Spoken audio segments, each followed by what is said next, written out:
السلام علیکم ورحمۃ اللہ۔ امید کرتا ہوں میرے تمام مرید و شاگرد اہل محبت خیر و عافیت سے ہوں گے۔ ناظرین، ہمارے ان کلپس میں ہم مراقبے کی اہمیت پر بات کر رہے ہیں۔ آج ہم آپ کو بتائیں گے کہ بزرگان دین کے نزدیک مراقبے کے کتنے فوائد اور کیا فضائل، کیا ثمرات اور برکات ہیں، کن کن بزرگوں نے مراقبے پر توجہ دی ہے اور کیا ارشاد فرمایا مراقبے کے حوالے سے۔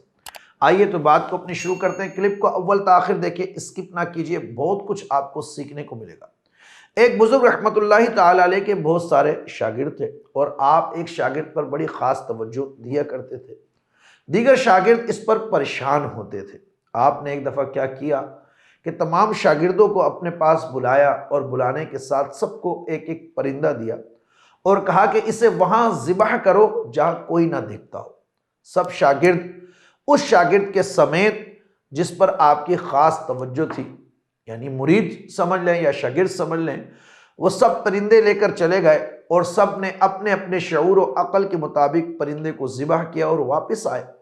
اور وہی شاگرد جس پر آپ کی خاص توجہ رہتی تھی، وہ پرندہ اپنے ساتھ واپس لے آیا۔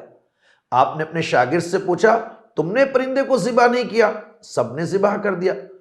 کہا، ہاں میں نے ذبح نہیں کیا حضرت، اس کی وجہ یہ کہ کون سا ایسا مقام ہے جہاں پر رب نہیں دیکھتا؟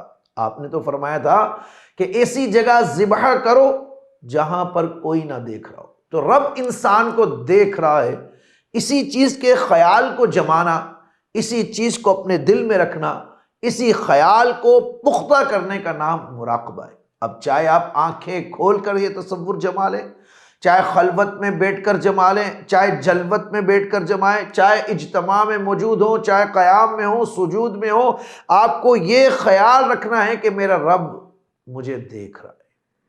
اور اگر یہ خیال آج کے مسلمان اپنے اوپر جما لیں تو مراقبے کی اس عظیم نعمت سے کرپشن بھی دور ہو جائے گا، بہت ساری برائیاں بھی دور ہو جائیں گی۔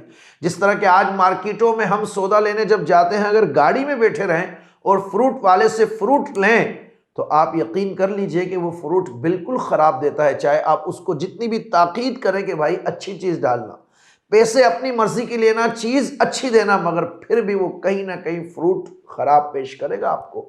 گھر آ کر آپ تھیلی کھولیں گے تو آدھا فروٹ خراب ہوگا، آدھا سامان خراب ہوگا۔ یہ واقعہ میرے ساتھ پیش آتا ہے اکثر۔ کیوں؟ کہ وہ ٹھیلے والا یہ سوچتا ہے کہ یہ گاڑی والا نہیں اترا ہے، یہ سیٹ نہیں اترا، اب میں جو چاہے کر لوں، مجھے تو کوئی دیکھ رہا نہیں ہے۔ مگر وہ اس بات کو بھول جاتا ہے کہ میرا رب وکان اللہ علی کل شیء رقیبا، کہ اللہ ہر چیز پر نگہبان ہے۔ اللہ تو مجھے دیکھ رہا ہے، بندہ پوچھے یا نہ پوچھے، رب کے حضور جب حاضر ہوں گا تو رب پوچھے گا۔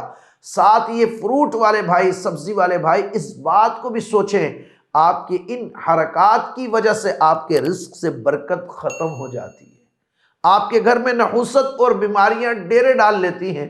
جو پیسے آپ دھوکے سے کماتے ہیں وہ بیماری پر علاج میں لگ جاتے ہیں، آزمائش الگ ہوتی ہے۔ تو مراقبہ ایسی چیز ہے کہ اگر ہم یہ سوچنے لگ جائیں کہ ہمیں ہمارا رب دیکھ رہا ہے تو ہمارے معاشرے سے بہت ساری برائیاں ختم ہو جائیں گی۔ بزرگان دین نے مراقبے کے بارے میں بہت کچھ ارشاد فرمایا ہے، میں آپ کے سامنے گوش گزار کرتا ہوں، توجہ سے سنیے، عمل کیجئے، اللہ مجھے بھی عمل کی توفیق عطا فرمائے۔ حضرت ذوالنون مصری رحمت اللہ تعالی فرماتے ہیں کہ مراقبے کی علامت یہ ہے کہ انسان ان چیزوں کو ترجیح دے جن کو اللہ عز و جل نے ترجیح دی ہے، اور ان چیزوں کی تعظیم کرے جن کو اللہ رب العالمین نے قابل تعظیم قرار دیا ہے، اور ان کو حقیر جانے جو اللہ عز و جل کے نزدیک حقیر ہے۔ حضرت نصرہ حاضی رحمت اللہ تعالی علیہ فرماتے ہیں، امید تجھے اطاعت کی ترغیب دیتی ہے، امید تجھے اطاعت کی ترغیب دیتی ہے، اور خوف تمہیں گناہوں سے بچاتا ہے، اور مراقبہ تمہیں حقائق کی طرف پہنچاتا ہے، حقائق کی طرف لے کے جاتا ہے، حقائق کے راستے پر چلاتا ہے۔ امید اطاعت یعنی عبادت پر لے کر آتی ہے، فرما برداری پر لے کر آتی ہے۔ خوف یعنی اللہ کی ناراضگی، اس کے عذاب، جہنم کے عذاب کا خوف گناہوں سے بچاتا ہے، کیونکہ انسان یہ جانتا ہے گناہ کروں گا تو جہنم میں جاؤں گا، قبر عذاب کا گڑھا بن جائے گی۔ اور مراقبہ جو شخص کرتا ہے وہ ہر چیز کی حقیقت کو جاننا شروع کر دیتا ہے، وہ حقیقت کے راستے پر چلتا ہے، اس پر حقیقتیں آشکار ہوتی ہیں۔ حضرت ابو العباس بغدادی فرماتے کہ میں نے جعفر بن نصیر سے مراقبے کے بارے میں پوچھا تو انہوں نے فرمایا جو خیال دل میں پیدا ہوتا ہے اس کے بارے میں بندہ یہ خیال کرے کہ اللہ اسے دیکھ رہا ہے تو اس طرح وہ دل کی حفاظت کرے تو یہ مراقبہ ہے۔ یعنی دل میں کوئی بھی خیال پیدا ہو تو میرا رب دیکھ رہا ہے، برے خیالات سے بچائے، یہ مراقبہ ہے۔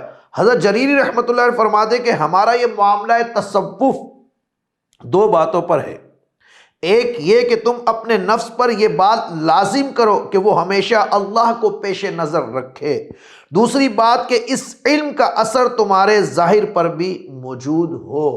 آج کل لوگ تصوف کی بات کرتے ہیں، طریقت کی بات کرتے ہیں اور اللہ رب العالمین کی رضا اور خوشنودی کو پس پشت ڈال دیتے ہیں، اس کی مخلوق پر مہربانی کو بند کر دیتے ہیں اور عبادات کرتے وقت بھی توجہ نہیں دیتے اور بلکہ غفلت کا شکار ہوتے، تو یہ صوفیہ کا طریقہ نہیں ہے۔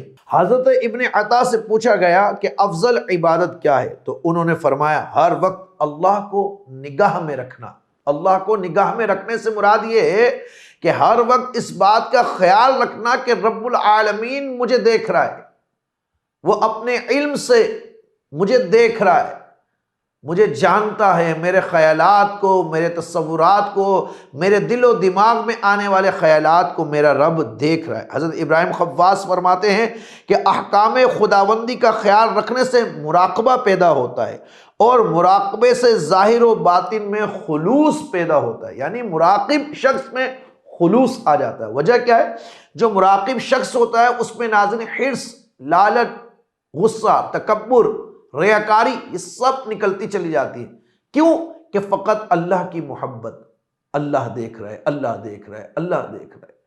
جب یہ محبت اس میں پیدا ہوتی ہے تو اس کے اندر خلوص پیدا ہوتا ہے، اور آپ کو پتہ ہے اخلاص تو وہ عظیم نعمت ہے کہ اگر بندے کو اخلاص مل جائے تو گویا اللہ کا قرب مل گیا اور بندہ اللہ کا ولی ہو گیا۔ حضرت ابو عثمان مغربی فرماتے ہیں طریقت میں افضل ترین چیز جسے انسان اپنے اوپر لازم کرے وہ محاسبہ، مراقبہ اور اپنے علم کے مطابق عمل کرنا ہے۔